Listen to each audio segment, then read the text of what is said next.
repeating what we have discussed last time, but going into a bit more detail on the various types of M&A transactions. So, private M&A versus public M&A. Public M&A stands for question mark.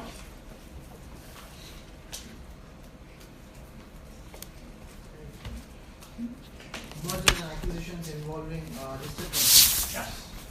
Wonderful. Private M&A is obviously the opposite. We have individuals, companies being shareholders in a company, agreeing upon a transaction in a one-on-one situation or in an auction process. However, we don't have the public involved, the public market. Therefore, we have less shareholder protection. What is the most important part about doing, or what is about shareholder protection? What is one of the key elements in public M&A which you always have to think about when doing public M&A? Sorry? Regulation, yes. Which kind of regulation? Insider information and disclosure. Yes. Yeah. That's all right. Inside information, regulation, prospectus, disclosure. Actually, the market, everyone, every potential stockholder shall have the same level of information than the others. Private M&A, completely different world. Okay. Why do we care about insider information personally? Because they can use the inside information to get a personal profit. That would be nice. I can drive Ferrari, but what is the downside? Jail time. Jail time. That's it. Jail time. Usage of insider information, we may face jail time. And the Ferrari is gone anyway. Which is basically, jail time means you go into prison because you use information the public does not have to your own advantage. Okay? So that's always, be careful about insider information. Private M&A, various scenarios we can have, touched that last session as well. Share deal, asset deal, combinations, carve-out, and we're going a little bit more into detail. Share deal, what was that again?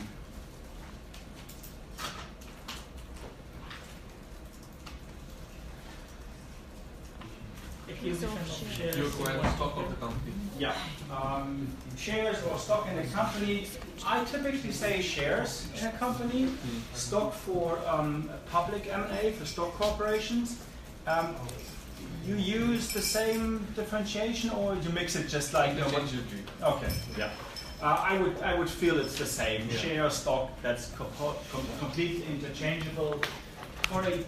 In a German environment, you would typically say shares when it comes to a limited liability company, GmbH. You would say stock when it comes to a public stock corporation, or even not even a publicly listed, but a stock corporation. That would be fine too.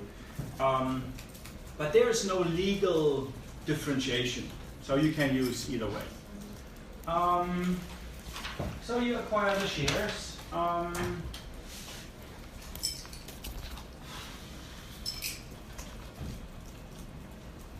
What is one of the key aspects in due diligence you have to look after when acquiring shares in a company?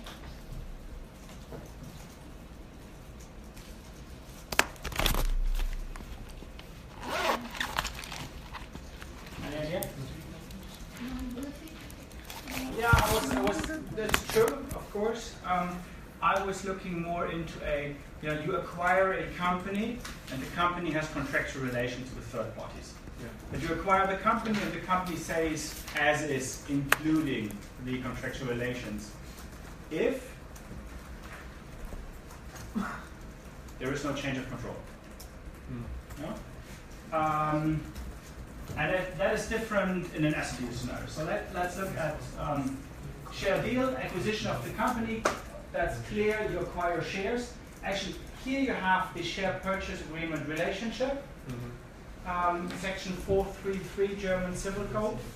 The acquisition of shares. Does it include the transfer of shares? No. Why? I Someone else. Does the acquisition of shares include the transfer of shares? We have said no. That's right. Why? The transfer of shares could also be because somebody died and it goes to their son, maybe because of succession laws. Yeah? Then it technically isn't an acquisition, but it is a transfer of shares. Not 100%. Someone else?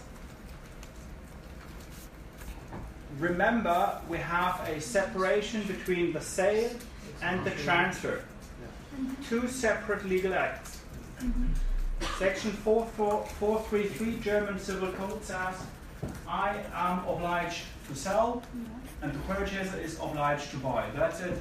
It's just an obligation to sell something. Does not mean that you are obliged to transfer the ownership. That is section 929 German Civil Code going onward. We have a differentiation between the obligation to sell and the exception of the sale and the transfer of the sale. Company remains the same, clear. We have a change at the level of the shareholder. So far, so good? Okay. The same, obviously, comparing this. You have just one company. You can have like millions of company below. Does not matter. When you acquire the shares, the holding company, you get the rest. Can anyone remind us what a change of control in principle says?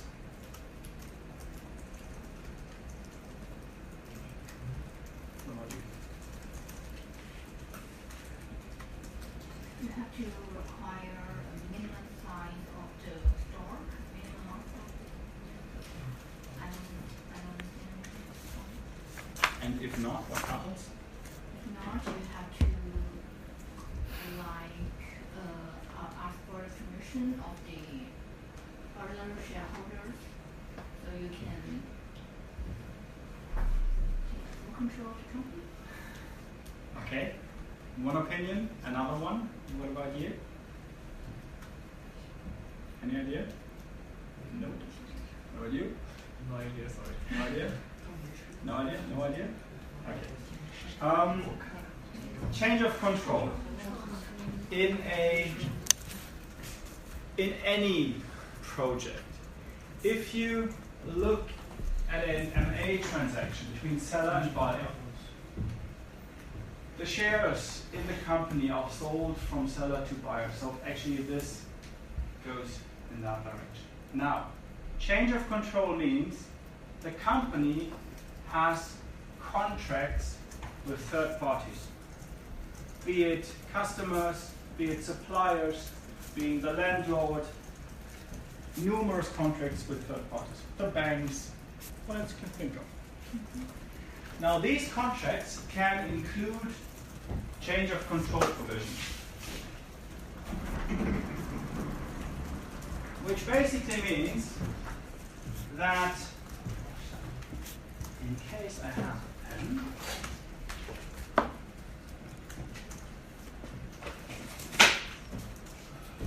so you have the company, and here you have third parties, which could also be other companies. TP stands for third party.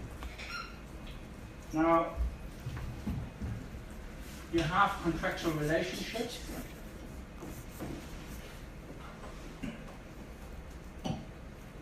And this one includes a COC.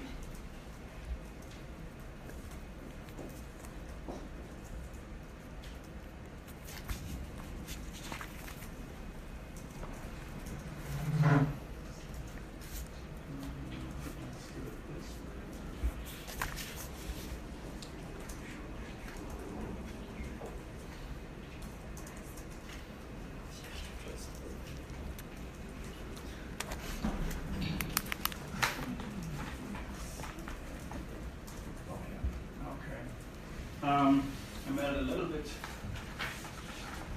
more fun. You have, this is our target company, this is what we acquire, okay? And, wrong, I did it wrong. I did it wrong.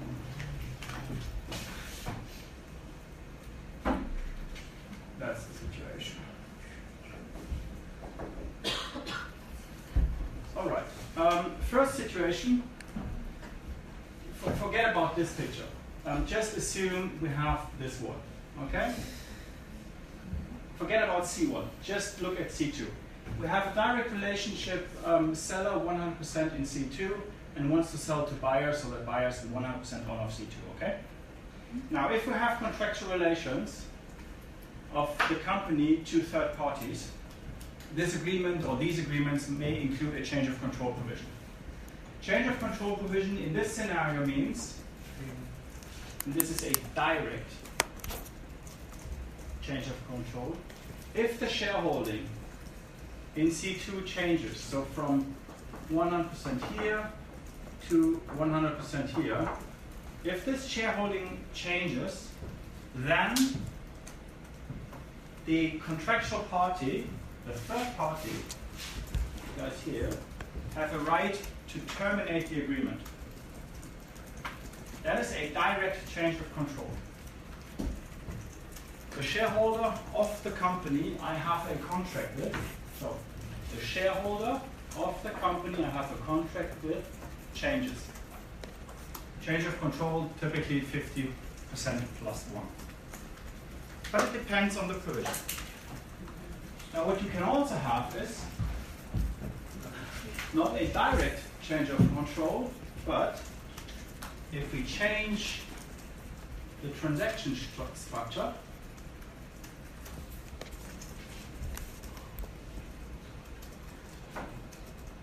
to this,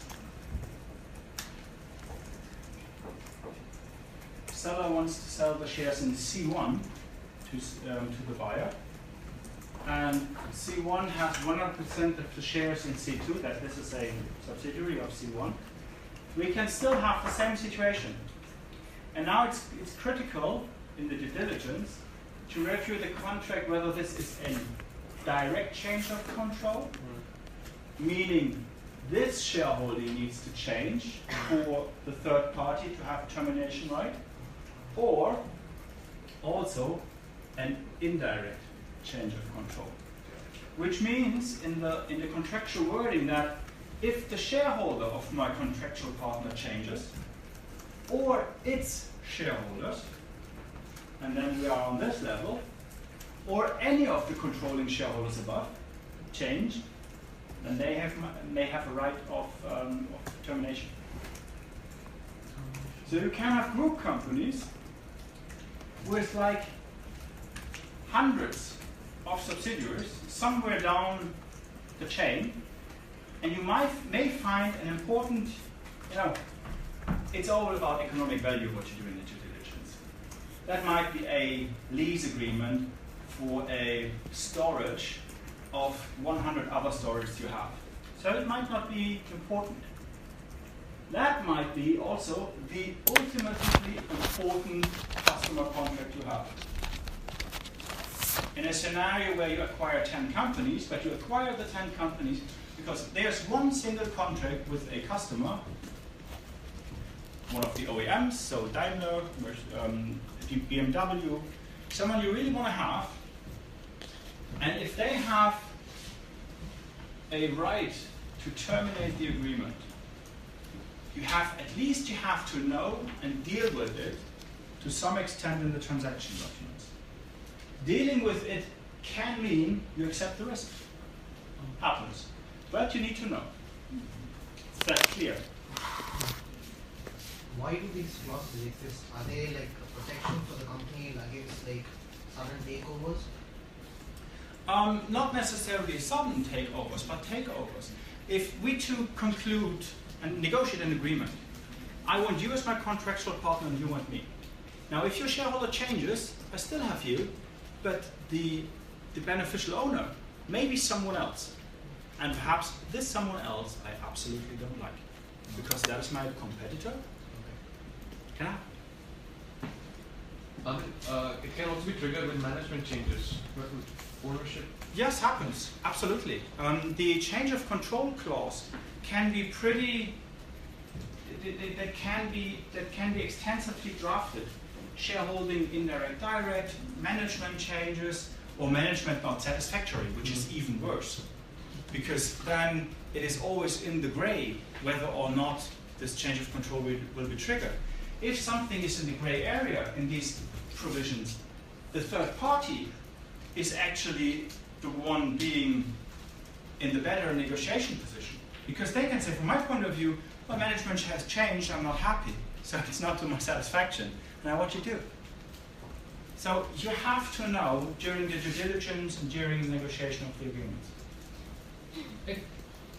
Is that necessary? The C1 have to have 100% shares of the C2?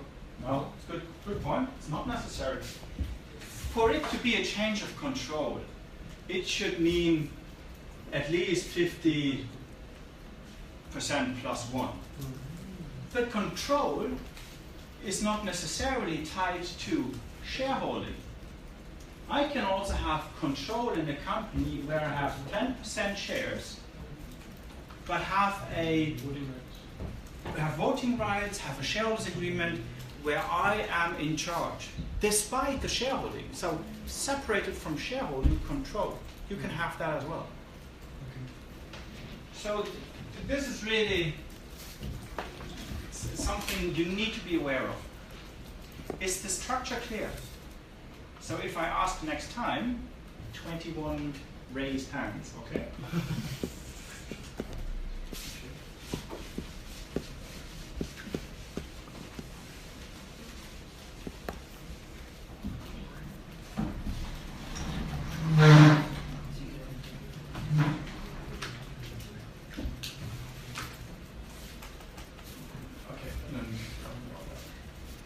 Change of control. We have discussed that. Tax loss carry forwards. Just keep that in mind as a bullet point. If a company is doing business, it may have profits, it may have losses, and it might vary every year. Correspondingly, the company may have loss carry forwards, or loss carry forwards. These loss carry forwards enable you basically in the next year to reduce your profit so that a lower tax rate applies. It's beneficial for a company to have loss carry forwards. Now, if you do a transaction and acquire 50 plus 1% of shares in a company in Germany, those tax loss carry forwards get cancelled, get forfeited. They simply vanish. This is something you just have to keep that in mind. Nothing really in terms of action what you have to do, but you have to tick your own boxes whether the tax advisor of the buyer is aware of that. Because that is real money what we are talking. If tax loss carry forwards fall apart. Real estate transfer tax. Real estate transfer tax, if you acquire a company owning land, you have to pay real estate transfer tax. Actually, the company must pay it. Because the ownership in this land, in this building, changes. It does not matter whether it is somewhere in a holding structure. As long as you change the ownership, you'll have to pay real estate transfer tax. And that is off the purchase price for the land, between 5 to 6.5% of the purchase price. The range, because it varies from every state in Germany. So here in Hesse we have, I think, 6.5. In other states we have less.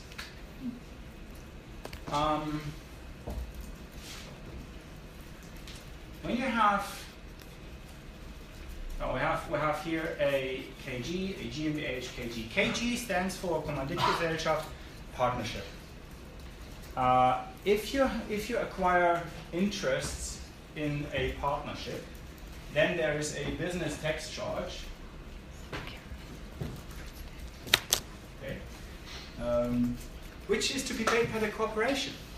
So that means, as a buyer, you need to be aware of that because of the sale, the company has to pay a tax.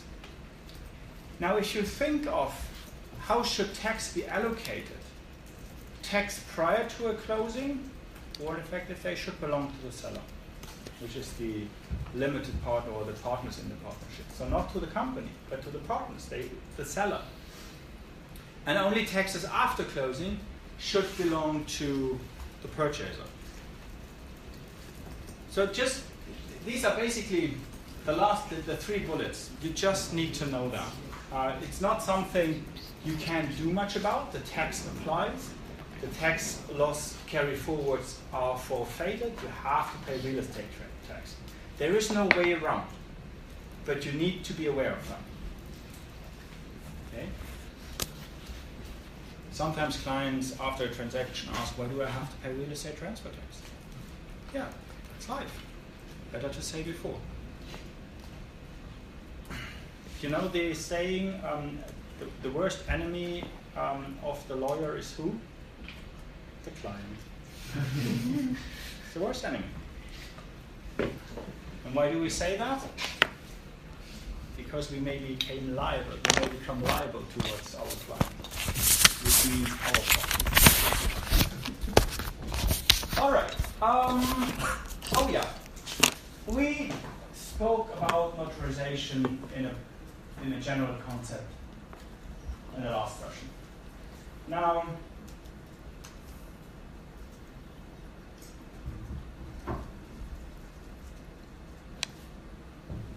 let's stick to the GmbH and Co. KG. Conceptually, a GmbH is one company. So when I draw pictures, this typically stands for a GmbH corporation.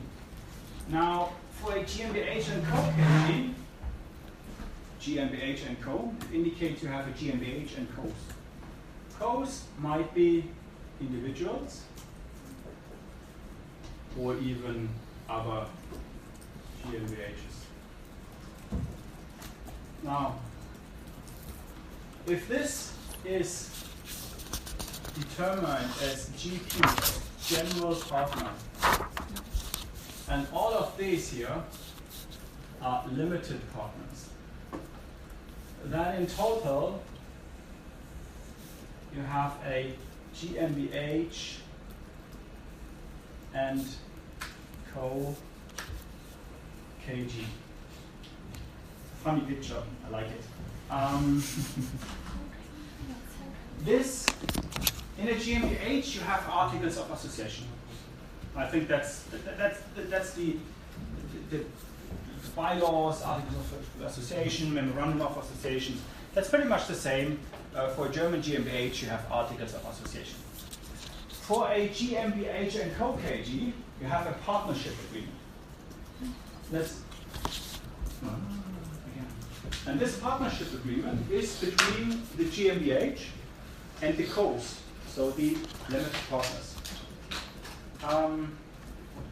They agree upon a GmbH and Co. KG, where the GmbH is the general partner, actually doing, in a very general sense, the management of the company. And it does not own any assets. It does not own a participation in the GmbH and Co. KG. It actually has, in most cases, zero interest in the GmbH and Co. KG, and they have whatever, 30, and now 40%. So you see, the ownership of the GmbH and Co. KG lies with the Co.'s. Okay? Why do we have this concept? A partnership under German law requires that at least one partner is liable without limitation of liability.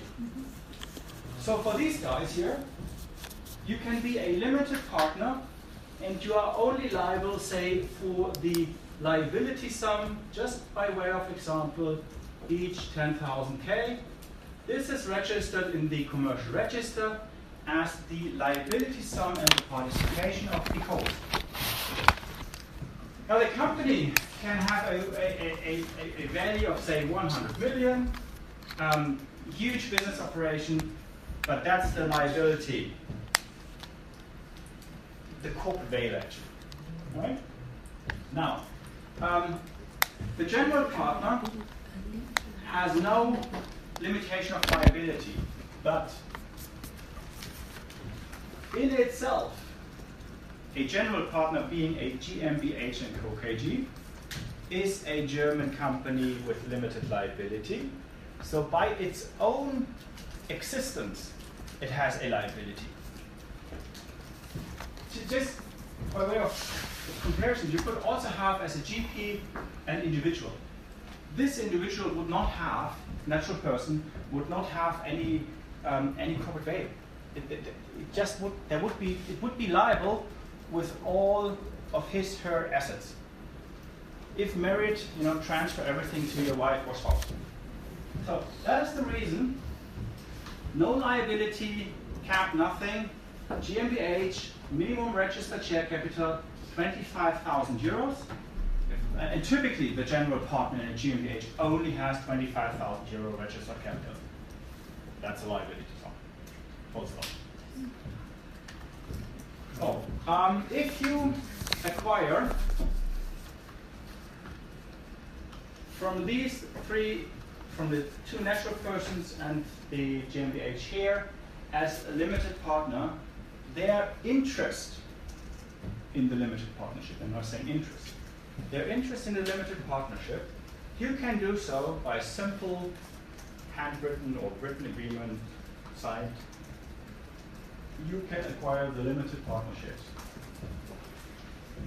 If that would mean, now here's the shareholder, X, and from these guys you acquire the interest in the KG.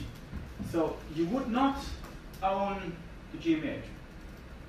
You would only own the limited partnership interest, thereby actually the GmbH & Co. KG, except its general partner. If you want to acquire the shares of the GmbH as well, you have a notarization requirement. Anyone remember in which section of the German Limited Liability Companies Act this is stated?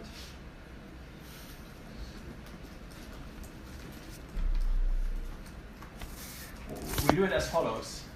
How many hands do I see for above 20 in terms of number? So everyone is below 20.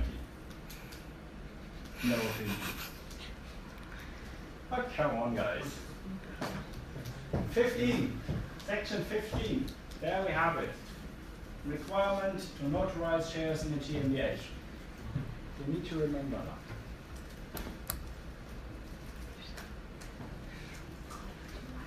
If you acquire the shares in this general partner, and at the same time the limited partnership interest, this means that not only this transaction here needs to be notarized, but the entire transaction needs to be notarized.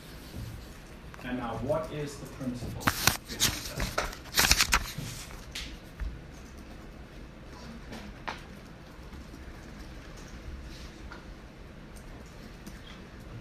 Can you repeat the question? Yes. Because if you acquire the shares in the GmbH, you need notarization. If you at the same time want to acquire the shares in the limited partners, because that is actually where the value is, right? You need notarization of the entire transaction.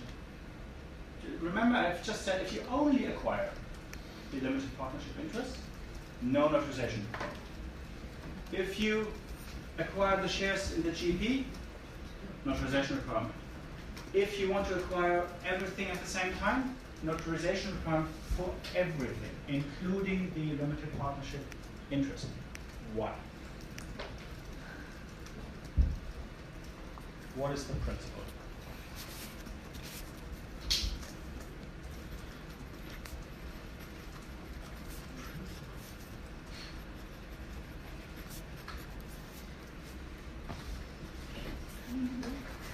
Sorry? I guess it's having real control. It's a legal principle. It's a legal principle. It's actually a function of notarization, evidence. And the other function is alert. It's the principle of universal notarization. Remember that, guys. If you have a notarization requirement because you acquire shares in the GmbH, there are no side agreements. There are no side letters. Everything which you only do in connection with this acquisition of shares in the GmbH needs to be notarized. Everything. The law says that, and the judgment and the ruling says that the objective for this notarization requirement is everyone who is subject to a notarization shall be reminded by the notary in the presence, by reading aloud, what he is doing. That is a protection mechanism foreseen by the lawmaker. This means that to actually put a meaning to this protection mechanism, you need to notarize everything what the parties make as a major subject of the deal. This is really important. Is that clear? The answers will now be very easy. You acquire shares in a GmbH and want to have a new managing director service agreement. What do you do with the managing director service agreement?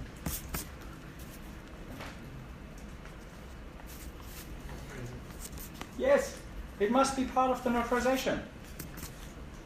And perhaps an even better picture. I like my pictures. Let's view this as a document. This is your share purchase agreement. Okay?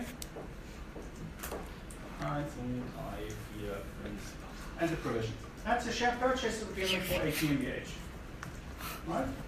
This means notary.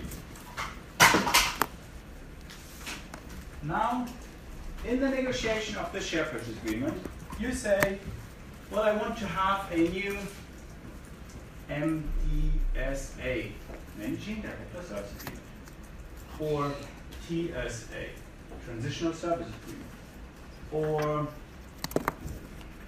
LA, Loan Agreement, whatever. It does not matter. If you conclude these documents without them being part of the deed, you may have the consequence that this transaction is null and void. Did not happen. You may have paid the purchase price, my beloved 100 million, but you may have not received the shares. This thing is really, really important. It does not mean that the MDSA itself, when executed, needs to be notarized. It means that this is an annex and has been part of this SPA.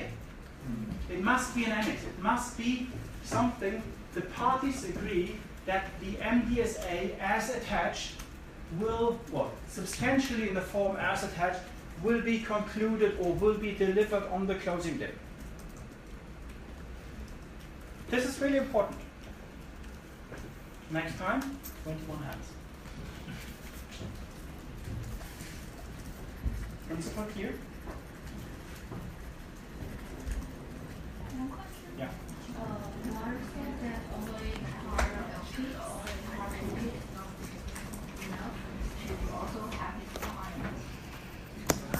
did not say that. What I said is, if you only acquire the GP, you need to go to the notary. When the GP is a GmbH. If you only acquire the limited partnership interest, you don't acquire the GP. You don't want the GP. You don't care. No notarization requirement. If you acquire both, you have to go to the notary. Because you do acquire shares in a GmbH and at the same time the limited partnership interest. The controlling question is always, would I notarize the agreement, would I execute this deal if this one is not part of the transaction? Or if this one is not part of the transaction? Would I buy the limited partnership interest without the GP? If the answer is no, you go to the notary. If the answer is so-so, you go to the notary. Just to be on the safe side. Another question, what about the GP as a natural person? What? Well, the GP as a natural person is not a GmbH. Why do we go to the notary?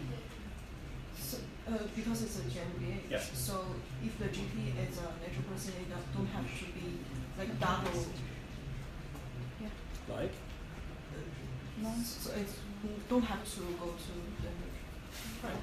You don't go to the notary. If the GP is a natural person, you don't go to the notary. Section 15, Limited Liability Companies Act, you go to the notary if you are obliged to buy shares of your sell and buy shares. So, all agreements inside the share purchase agreement, all agreements should be notarized? Yes. No matter, like you mentioned in the 3 agreements in the board. Sorry, which is the. Okay. No, I guess I know what you mean. Notarization means the notary sits in front of the parties of the agreement and reads the agreement to the parties loud. So you sit there and listen. So, and you go with the notary through the document. That is notarization. And once everything has been read aloud, the parties sign, and only once the notary signs, the notarization is finished. Only then you have a notarial deed. That is notarization. That is different to certification of signatures. Certification of signatures means only that the notary says the one who has signed the document has presented his passport. I looked at his picture, 10 years ago, but okay. And certifies that this is the signature of the individual showing the passport. That is certification of a signature. Notarization is the entire document is read aloud by the notary in the presence of the parties. And if a party needs to go to the toilet during that session, the notary stops immediately. There's no sleeping, there's no going outside. The parties need to be in attendance of the notary. It's a funny thing, because you can actually acquire a stock corporation without notarization. You know, a GmbH, you have to go to the notary. The reason is protection of shareholder interest. The lawmaker said that a stock corporation is for the stock or the shares in a stock corporation is for the purpose of trading. Only experienced people do that in the mind of the lawmaker. That's history. In the mind of the lawmaker, for a GmbH, which is more or less a small-sized company corporation form, the lawmaker said, I need to protect people. I don't want the shares in a GmbH as easy tradable as in a stock corporation. That's why we have to go to a notary for shares in a German limited liability company. So the differentiation between stock corporation and GmbH, that is history. But when you have a GmbH, you go to the notary. Notarization means the entire document is read aloud.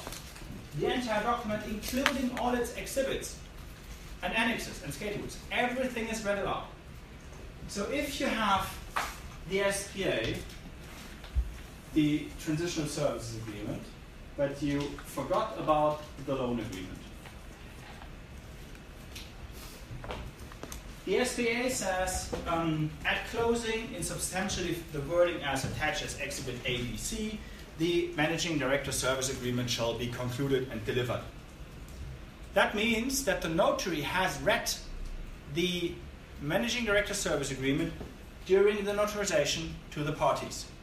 And there's a way to do that a bit quicker, but the theory is it has been read aloud to the parties. And the same is true for the Transitional Service Agreement. Only the loan agreement simply has been forgotten.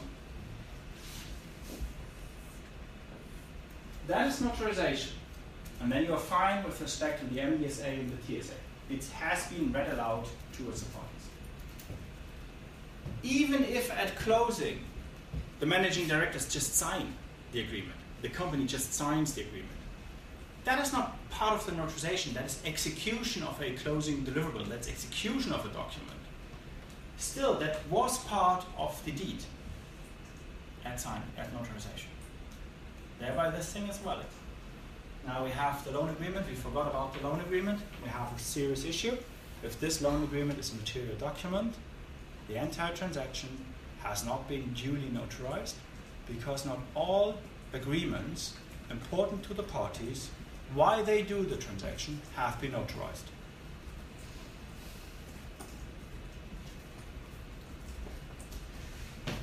Does this make the entire transaction invalid or just that part of the transaction? Entire transaction, but it can be cured.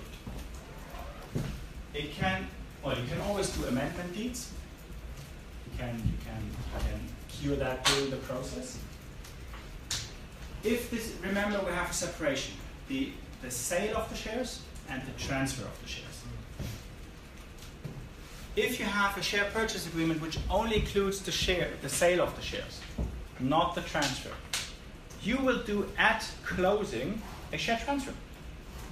This share transfer deed again needs to be notarized. So make the example easier. We do the following.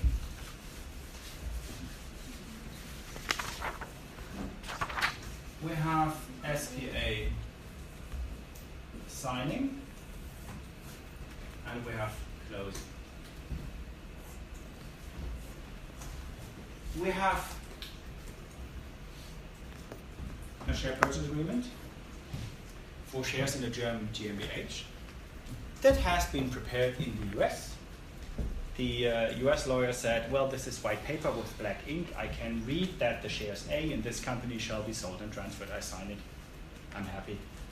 The German lawyer is not happy because this share purchase agreement is not notarized, and therefore this thing is pending invalid. My friend in the US is very surprised and somewhat unhappy, but that's the way it is. Now, this is not as bad as it looks like. If all CPs are being fulfilled, the parties are working in good faith, everything is nice and happy, and then you do a transfer deed on closing. With this transfer deed, you simply say, I hereby transfer and assign the shares ABC from A to B. And with that transfer deed, you go to the notary. This notarization cures the pending ineffectiveness of the not notarized SPA. Irrespective of that, in all my life, I've seen this happen only once, with my friends in the US actually, because it's a white paper with black ink, they could read it. And no one knew, because this deal has been made in the US, they simply did not know that you had to go to the notary. Now, imagine one of the CPs not being satisfied. Even worse, purchase price paid, believing that I'm now the owner of the shares. You're not. If there's no transfer deed, this thing and its consummation is pending invalid. MAC clause material adverse change, dispute, whatever dispute in here between, you cannot enforce this pending invalid agreement.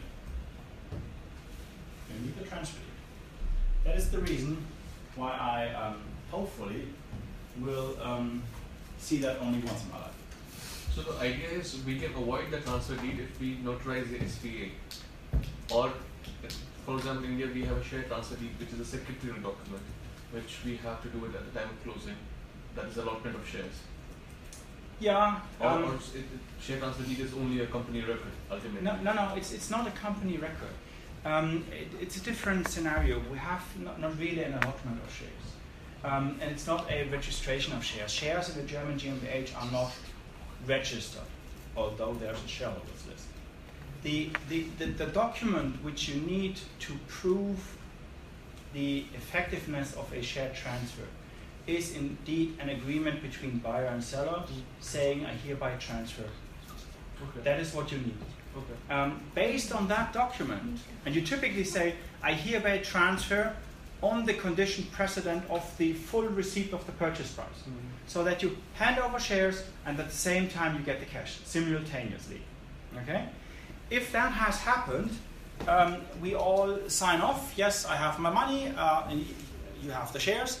We then instruct the notary, who has notarized the share transfer agreement, to file with the competent commercial register an updated shareholders list. And this shareholders list shows who is the owner of the shares in the company.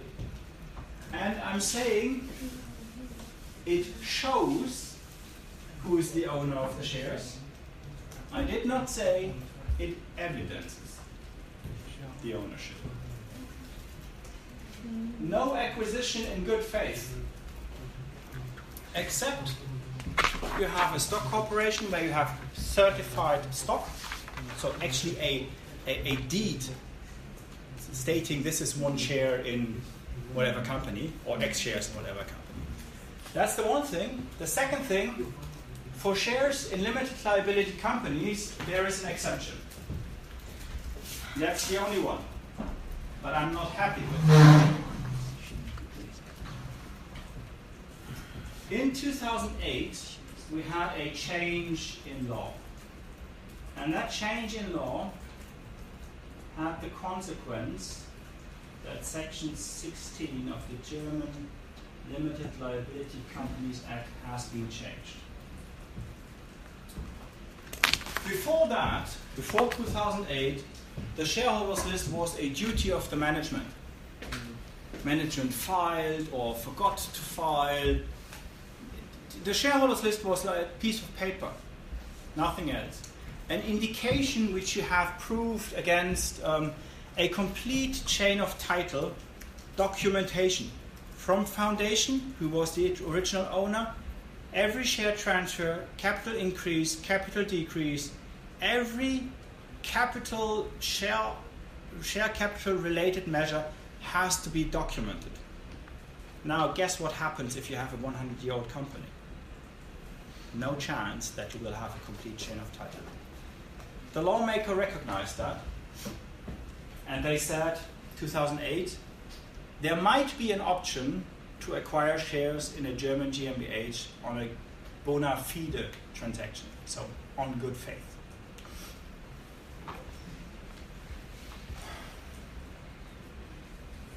First it says, in the event of a change in the person of a shareholder or the extent of his participation, the owner of a share in relation to the company shall be deemed to be only whoever has been included in such list of shareholders.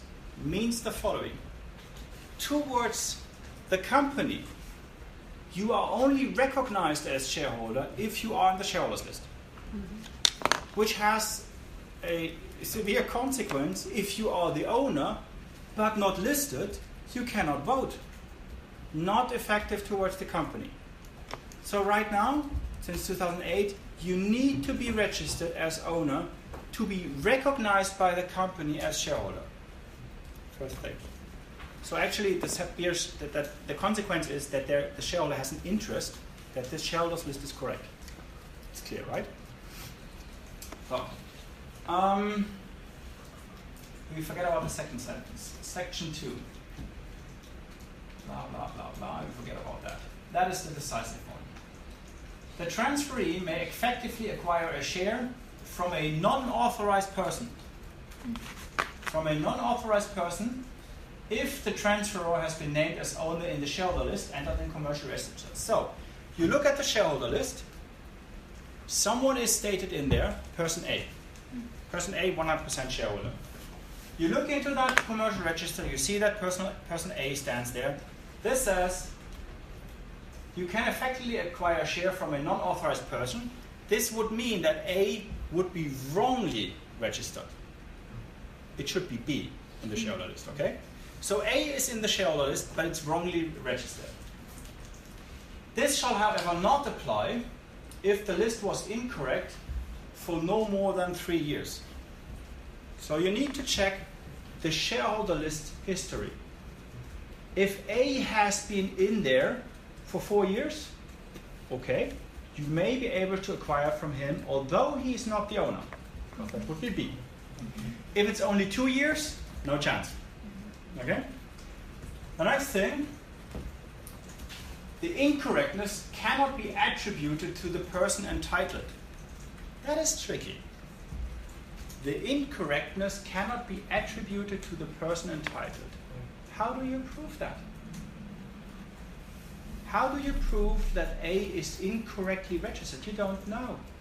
Because you look at the shareholders list, it says A for more than 3 years. That's the first thing. Next. Further, a purchase in good faith cannot be made if the transferee is aware of the lack of authorization, difficult, or unaware of the lack of authorization as a consequence of gross negligence. You do due diligence if you acquire shares in a company. By doing a due diligence, you will ask, please give me the foundation deed, please give me every document regarding a change in shareholding since incorporation. Okay, we have a 100-year-old company. Please give me the documents regarding any change in shareholding for the last 10 years. Each and every document. How can you possibly be gross negligently unaware that A is not the right one?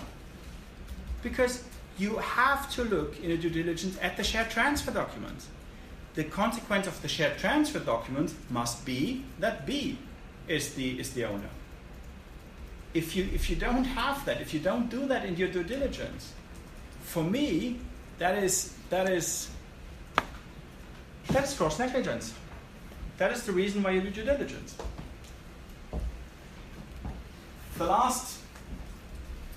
The third aspect is you can attach an objection to a shareholder list.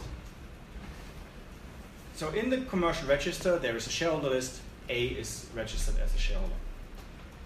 B can file, B has to do a lawsuit to prove that he is the owner and not A. That may take time. So what he can do is he sends a letter to the commercial register and says, I object to this shareholders list. This objection is attached to the shareholders list, and by looking into the shareholders list, a third party becomes aware of that.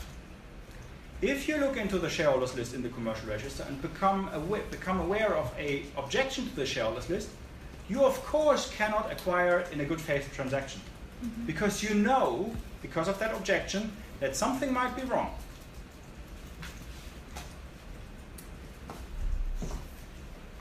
This thing is actually a bit tricky in real life.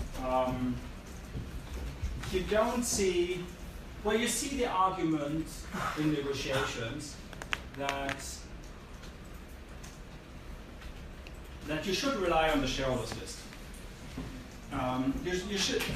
That's the sell side. Yeah, I cannot give you the entire share transfer documentation. The shareholder list is clean. You can rely on that.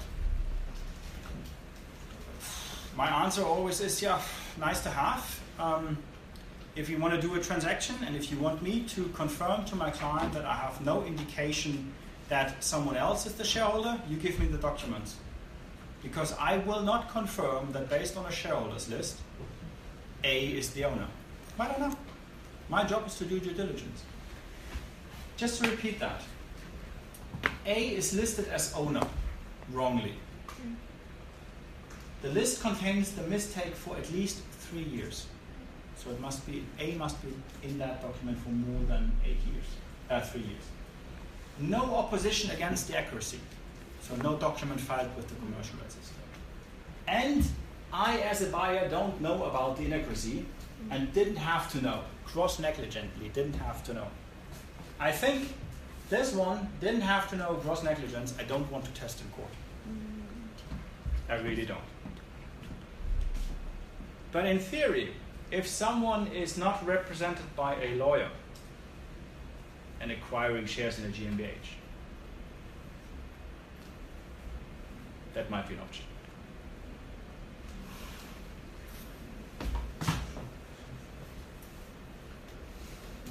Yeah. Can you make a specific example for me to better understand the mistake attributed to the entitled person? So in which kind of like a specific example will that happen?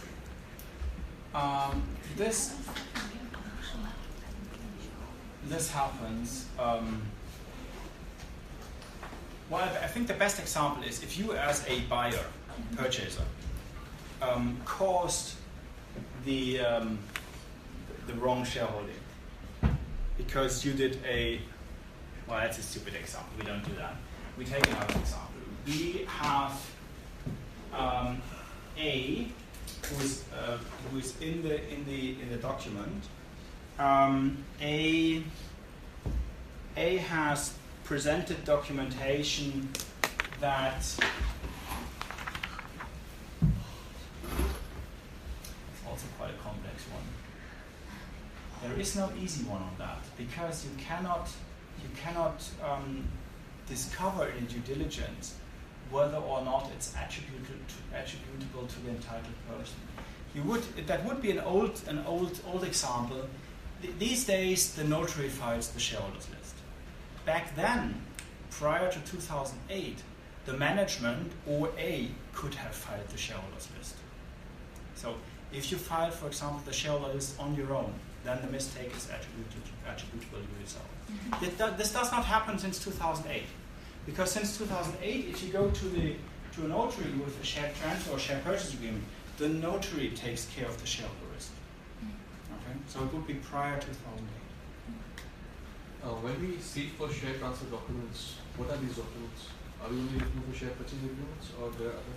Share purchase agreements, share transfer agreements, shareholder resolutions on a capital increase, shareholder resolutions on a capital decrease, merger documentation, spin-off documentation. They all could move, even an asset deal. Yeah. Also, by way of an asset deal, you could move shares in a GmbH. And also, if you think about due diligence, or how do you do a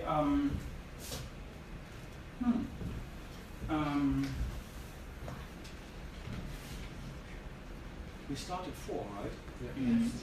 Oopsie. Even if you do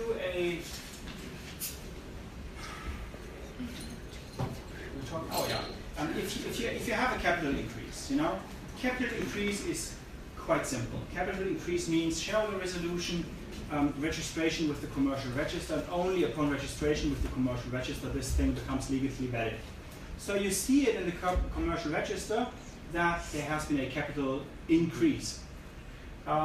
You don't see it in a share transfer deed. That's private. Yeah. No need to be filed except for the shareholders list. Although the capital increase is registered with the commercial register, you always want to ensure that the share capital has been fully paid in.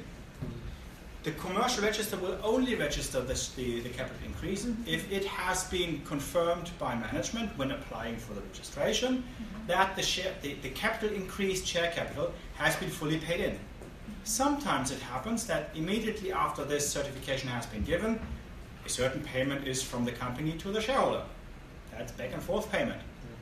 That means that in fact the capital increase has not been fully paid in. So for due diligence purposes, you would not only want to see the capital increase document, but you want to see capital commercial register application, payment history to confirm that the entire transaction has been done. Mm-hmm. You will never, in most cases, you will not be able to have all documents. But the more documents you get, the less likely it is that the one who is stated in the shareholder list is not the shareholder. Mm-hmm. That is how you deal with it. There's no 100%, but you try to get as close as possible. I have to hurry up a bit.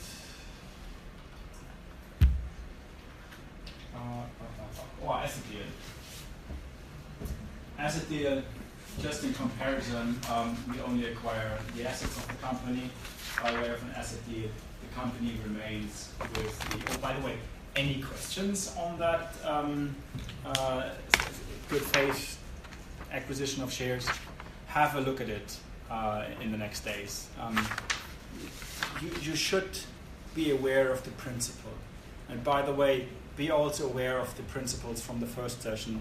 Universality of notarization requirement, the separation of sale and transfer. Repeat the principles. You don't need to know every bit and piece of a bona fide acquisition of shares, but you need to understand the principles of, you need to go to a notary, you need to notarize every document. These things are important, okay? We spoke about,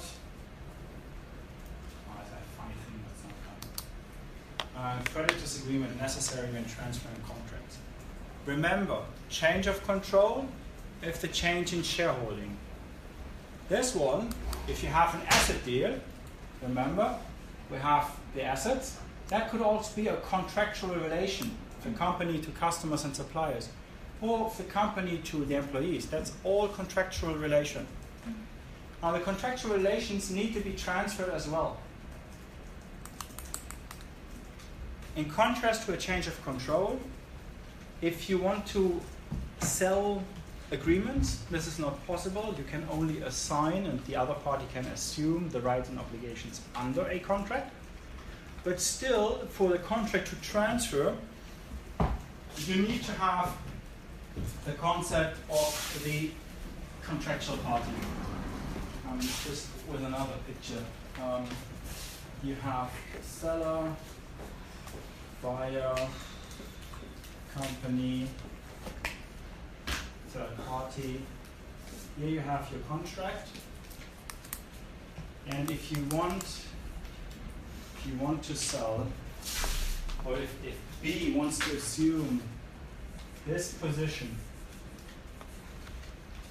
then you need the consent of the third party. Because, just very simple, if you agree on a contract, you choose your contractual party. You negotiate with that party. That is the one you want. It's like marriage. Sometimes you're not sure, but you should choose. Right? And if you once you have chosen, you want to have a say in whether this transfers.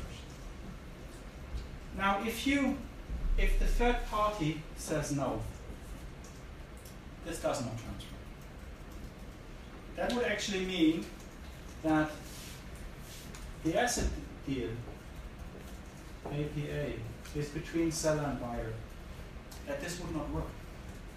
Because if the buyer wants to have this contract, third party says no, this deal falls apart. That is why contractually, really contractually, in the internal relationship, so in this relationship, the parties put themselves in a position as if the contract would have transferred. As if. Okay? In fact, that means that if we have here, manufacturing of whatever products to the company, they will still be delivered to the company. But the seller, as shareholder, will pass it on. The company has to pay the purchase price or consideration for this product. That comes from the buyer. But this relation is only regulated in this internal relationship. So basically, instead of a direct relationship, you have a three-party relationship. 1, 2, 3. And they take care that the company is in compliance with the APA. Clear? Code, yeah. If the seller is the owner of some asset and maybe he has a contractual relationship with one third party, maybe leasing contract, and seller is the owner and she also needs to the consent of the third party if he wants to sell the asset to the buyer. Typically not. Typically not. So let's assume in this contract there is a non-assignment clause. Share deal, change of control provision. Asset deal, non-assignment clause. Non-assignment clause means that they cannot sell, transfer, assign this contract. If they do, again we have a possible termination right. That's the consequence. So what you are saying is, if you a seller don't, or actually the buyer would not request that this consent is given prior to closing, he would face the same risk than in a change of control situation. That the buyer would not benefit from the agreement it wants to acquire. Yeah? So that is really, and we'll have that again. That goes into details of transaction, of documentation, of contractual obligations, how to deal with that, how to allocate risk in a transaction. Who is responsible that this contract actually moves? Is it the buyer? Is it the seller? First thought is obviously it's the seller. Seller is getting money for it. Now seller is saying, well, that's natural risk. If you do an asset deal, this agreement may be not that important for the company. I cannot ask them. If you want to make this as a closing condition, I'm not sure whether we will close a deal. So you have to take this risk. But that is deep dive negotiation. Okay. But the principle, and again another principle, share deal, change of control, direct, indirect, asset deal, non-assignment, yes or no. Okay. 5 things. Notarization. Just to repeat, if we acquire in the terms of asset deal a real estate, we have to go to the notary. Question. We acquire in one asset deal real estate and cars, production machinery, many other things. What do we do? Notarize. Yes, everything. Everything. Again, limited liability company, section 15. Remember that. And forget about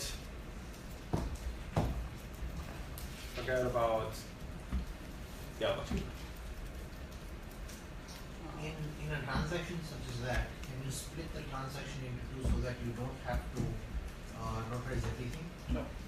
Can you first do this and then do that? Show it as two transactions? If you on day 1 do the one transaction and day 10 the other transaction, clearly having in mind that you would only do it together, the answer is no. But how do you prove intention in that case, that you're doing it just for that? Well, I tell you, as a buyer, I would be very careful to not go to the notary. Very careful. Because that's the only evidence you have. There will be closing memorandum, there will be numerous documents, the tax authorities will be informed anyway, so no good idea to split that. Absolutely not. combinations. Yeah, nothing carve out.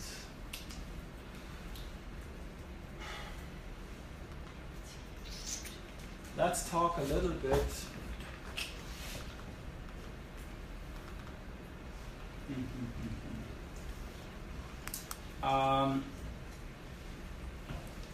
Okay, we had shared deals, we had asset deals. You can also do acquisitions by way of the German Transformation Act, and it's just that's something you need to be aware of.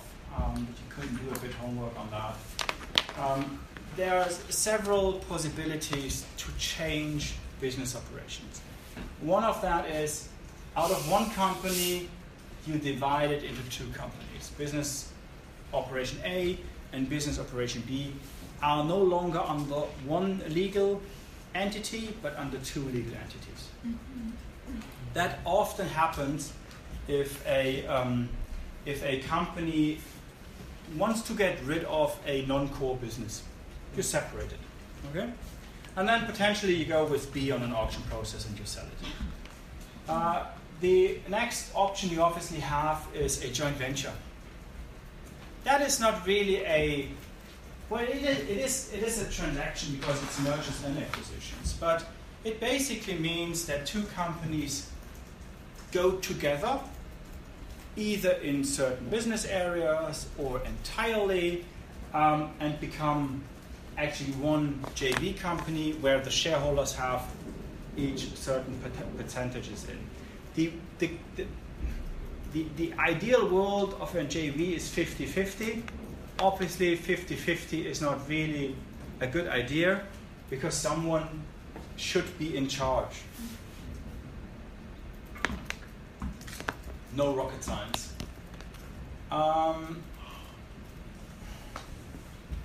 Someone can read as well. We'll talk about private sale and auction process anyway in the next sessions, so you'll just go through it. It's pretty clear, I think. Let's talk a little bit about, and that's the final thing, pros and cons. Private sales. In a private sale, meaning one-on-one situation, you know whom you choose. You know whom you negotiate with. In many cases, it's not like the investment banks found a match, but this is a result of a long-standing relationship, a customer-supplier relationship. You see that quite often, actually. Downside, no option. There may be a better price out there. There may be a better fit out there. Depends on what you want. If you are 70 and want to sail in the Caribbean, you might not care. If you have other priorities, like still being consultant to the company, or even be with a minority participation as a minority shareholder staying on board, that might be more important. In an auction process, everything is on speed, including the investment bankers. Which means that in order for you as a bidder to succeed, to make the next step, you are reluctant to ask things you can ask in a one-on-one situation. So actually, your negotiation position is less strong. It's weaker. Because you don't know what the other bidders are doing. Kind of obvious, right?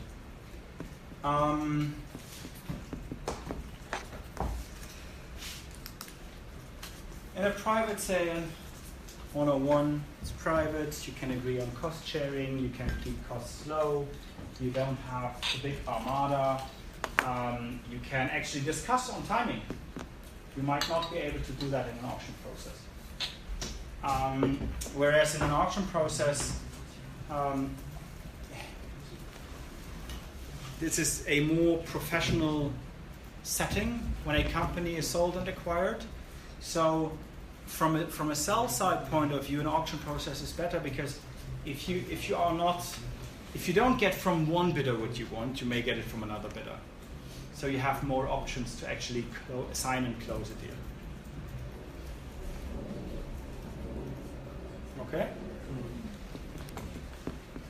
Auction process. The idea obviously is by competition to get a higher price. That is why you do it. Higher price does not only mean a higher purchase price. Higher price also means indirect benefits. For example, less liability in case of a breach of warranties. So if you think of the famous 100 million, and in an auction process you have one buyer who is saying, okay, for a breach of warranties, you as a seller, you're only liable for 10 million. That means with the 90 million, you can go sailing right away. In an auction, in a one-to-one process, you may be a bit more pushy in the negotiation of the liability cap for the seller because you are the only one. So why not say, well, 20 million? You can go sailing only with 80 million. Not so bad though, but you see what I'm getting at. And of course, so that also increases price because it means you have more money freely available already at closing. Because you don't know down the lines whether or not the 10 million or 20 million are in jeopardy because there's a breach of warranties. That's basically seller-friendly contract design. Less liability for the seller. Less warranties. Less indemnifications. Better purchase price system. Costs are higher. For sure costs are higher because you have to have a team negotiating with 2 to 3 bidders. And that's the last stage. Before that you get markups and indicative offers from ideally 5 to 10 interested parties. So it's more work involved. With overview on interested parties, it basically means not only you know who's interested, but you get an indication what the market price is. So it is also a tool to reconsider and potentially recalibrate your own price expectation. If you go out and say nothing, typically the IBs, the investment banks would say, well, the expectation is so-so to the bidders, so that they have an idea. But if 3 out of 5 bidders tell you instead of the famous 100, we pay you 130, and 2 say, well, 90, of course you go with the 3. And your expectation is 130 plus, because that's the non-binding offer. That's the first always lower, not always lower. Sometimes people try a higher price and try to negotiate it down. But if 3 out of 5 say we pay a higher price, either there's good competition or the value is better than you thought. And you will not have this experience in a one-to-one situation. You will simply get from that potential interested buyer his price indication.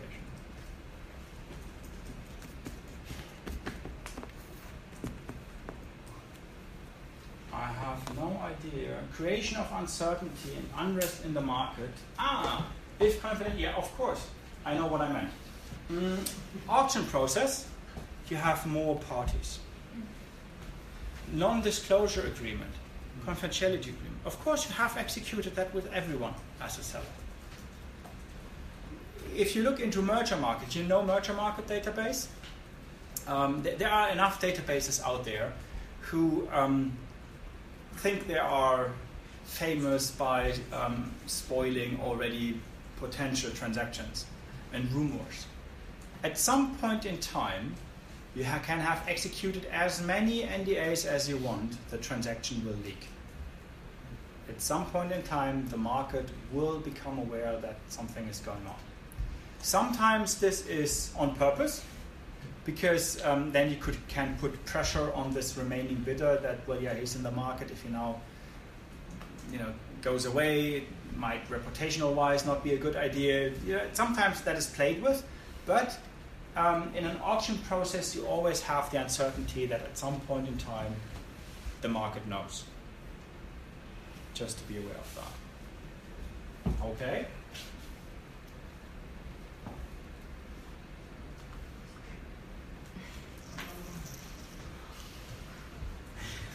I try to upload it tonight. If that does not work, I'll send it. No need, I will upload it. If it does not work, I will send a message that I've tried to upload it, and you tell me if you can see it. If you cannot see it, I'll send it to Ms. Kobbel, and she will upload it on Thursday. Okay.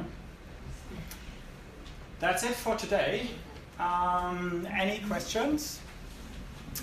If not now, anytime by WeChat or in the next session. I would like to have two things. One is the attendance list, and the second one is the homework from the last session. That's okay. Thank you.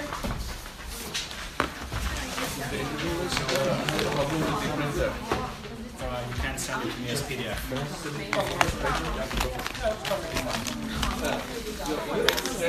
Or send it, you have WeChat as well.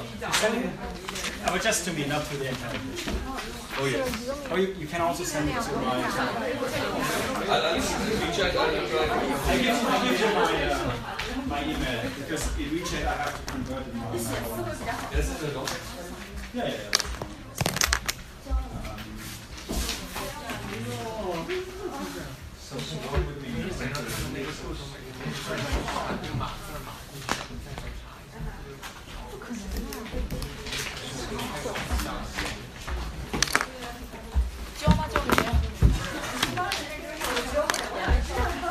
谁是课代表啊？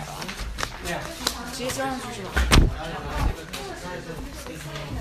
交是吧？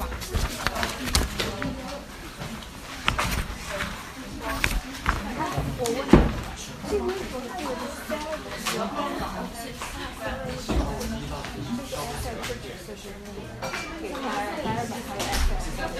？Put your name on your homework.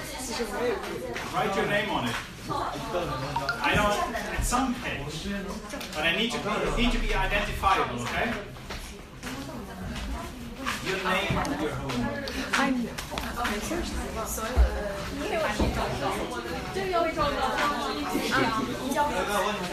虽然你只给了我一个你们两边是几个你们他问了好几天回来他们，因为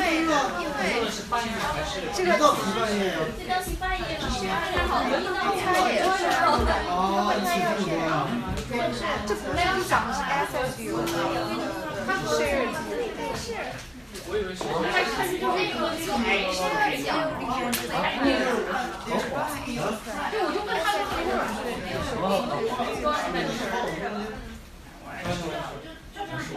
对，但他卖的不是但是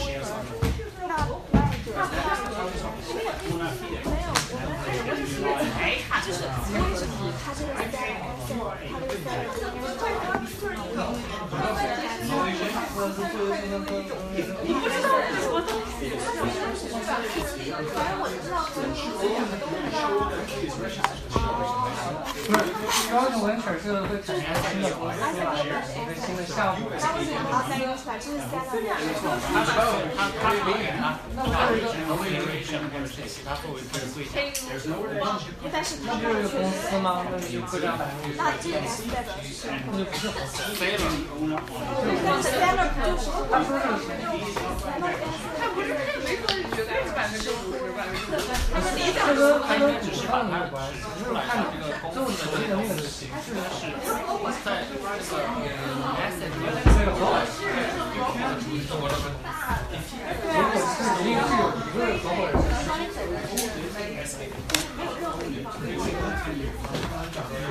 合伙人一定有人主线的。如果他们俩只是合伙没有公司就是非常